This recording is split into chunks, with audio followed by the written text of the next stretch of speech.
Mən 1-ci Qarabağ müharibəsi əlli Mustafayev Rafiq Məhərrəmoğlu. Mənim prezidentə müraciətim bundan asılıdır ki, bu gördüyümüz qazıntı işləri Balakən rayon deputatı Nəsib Məhəmmədliyevə məxsusdur. Qanunsuz qazıntılar aparır. Heç bir təbii qanunu, heç bir sənədi olmadığı halda belə bir vəziyyətə gətiribdilər. Ekologiyanı çikləndiriblər. Ekologiya fəlakət törədirlər. Burada təbii fəlakətdir, hər yerdə görünür. Ekologiya fəlakətidir. Nəsib Məhəmmədliyev qazdı, bunu aparıb kərpiç bişirib pul qazanır. Bunun prezident də dəfələrlə də tapşırıq veribdir. Deputatlar bizneslə məşğul ola bilməz. Buna kim icazə veribdir bu vəziyyəti yaratmağa?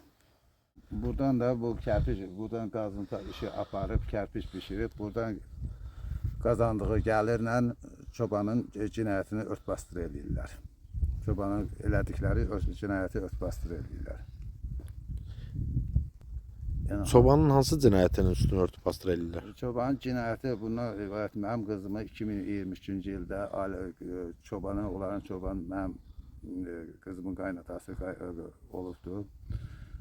Kızım yoldaşıdır, baldızıdır, qaynanası. Kızımı döyüblər. 4 gündən sonra Nəsib Məhəmmədliyevin qardaşı arvadı Dilbər Quliyeva başçılığı ilə yəni əlbir olub kızımı öldürüblər. Ona görə də bu cinayət işini də örtbasdır edirlər. Orada Dilbər Quliyeva ilə mən kızımın əridir, qaynanasıdır, balızıdır, onların işçiləridir. Burada Dilbər Quliyeva məxsus yerlərdir. Nəsib Məhəmmədliyevlə əlbir olub bu qazıntıları eləyirlər. Oradan olan gəlirləri də mənim qızımın ölümünə örtbasdır eləyiblər. Həmin çobanların da günahları da kızımı döyüb, xəsarət. Sizin qızınız döyülüb xəstəxanaya yerləşdiləndə qeydiyyata salınmayıbmı ki, döyülməklə bağlı gətirilib, bu qız döyülüb gətirilib bura? Yəni xəsarətləri qeyd olunmayıb, xəstəxanaya qəbul edildi. Yəni bu kızım ora xəstəxanaya daxil olan gündən heç bir qeydiyyatı da olmayıbdı. Yəni qeydiyatsız şəkildə müalicə ediblər. Qeydiyyatlı şəkildə müalicə olunubdu. Yəni döyüm barəsində heç bir qeydiyyat aparılmır ya da heç bir hüquq mühafizə orqanı. Bəs siz hardan müəyyənləşdirdiniz ki, qızınız döyülübdür? Qızımızın döyülməsi mən Zaqatala şəhər həyat hospitalına apardım. Orada göstəriş oldu ki, yəni travmalar alınırdı. Bədənində travmalar olunur. Bəli, bədənində, başında travmalar olubdu. Bu öləndən sonra aparıb yoxlatdırmışdınız, yoxsa ölməmişdən qabaq? Ölüncə 2 gün irəli aparıb yoxlatmışdıq. Qızın özünü aparmışdınız, yoxsa? Bəli, qızın özünü aparmışdıq. Hal-hazırda diskin cavabı da məndədir ki, orada xəsarətlər var. Bəs Zaqatalaya aparılmışdınızsa qızın özünü, təzədən niyə Balakən xəstəxanasına qaytarıbsınız? Çünki oranın qeydiyyatındaydı.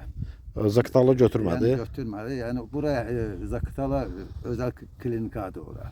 Ha, özəl klinikadır. Ona görə də orada belə müalicə aparılmır. Burada da mühafizə orqanlarına, baş prokurorluğa, prezident administrasiyasına, Mehriban xanıma, şəxsən prezident, cənab prezidentə müraciət eləmişəm.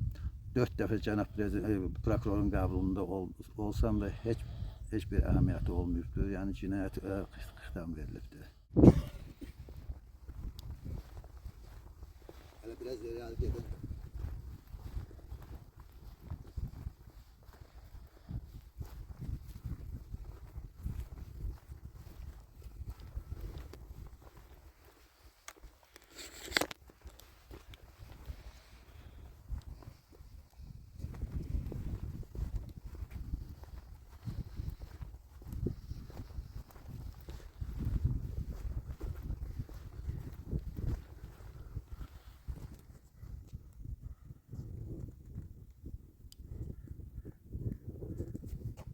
Nəsib Məhəmmədliyevə məxsusdur. Qardaşı Şamillə birləşib buranın qazı milyonlara sahib olurlar.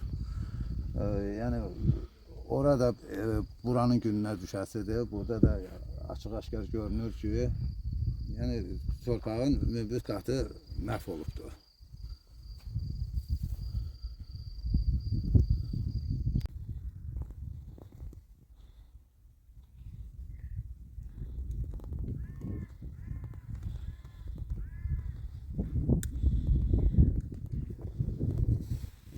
Baxın, gördüyünüz bu ərazi Nəsib Məhəmmədliyevlə qardaşı Şamilə məxsusdur. Hal-hazırda texnika da oradadır, qazıntı aparılıbdır. Heç nəyə yaramır. Bütün kərpicin qırıntılarını tökür. Nə əkinçiliyə yaramır, nə maldarlığa, heç nəyə yaramır. Bu vəziyyətə salıbdır. Cəmaətin torpağını qanunsuz vəziyyətdə əllərlə götürübdür. Pis vəziyyətə qoyubdur. Bu tərəfdə də var. Bu gördüyünüz ərazilər, o biri tərəflərdə hər yer qazıntılardır, hər yer.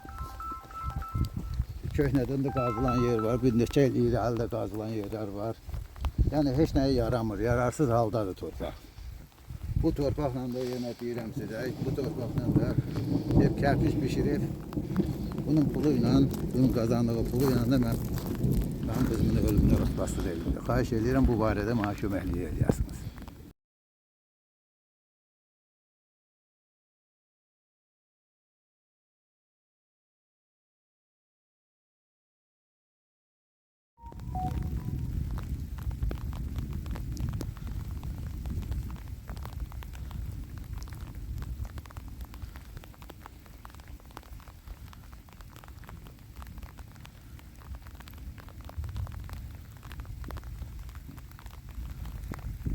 Cənab Prezidentə müraciət edirəm. Ondan başqa heç kimi də tanımıram. Mənim qızımın ölüm məsələsini təkrar qaldırılsın, cinayət işi qaldırılsın, cinayətkarlar cəzasını çəksin.